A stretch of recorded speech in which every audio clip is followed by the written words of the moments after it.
Hello everyone, how are you doing? This is MD Tech here for another quick tutorial. In today's tutorial, I'm going to show you guys how to either enable or disable Bluetooth requests on your Samsung Galaxy phone.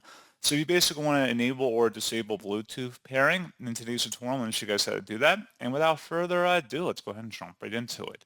All you have to do is open up the settings menu on your phone, and you want to select connected devices. You want to go underneath connection preferences, so select that, and then select Bluetooth. And then where it says use Bluetooth, if you want to enable Bluetooth pairing requests, you can keep it toggled to the right so it's turned on right now. Otherwise, you can disable it by just left clicking inside the oval one time to turn it off. And that's all you have to do. So pretty straightforward process, guys. And as always, thank you for watching. I do hope that I was able to help you out, and I do look forward to catching you all in the next tutorial. Goodbye.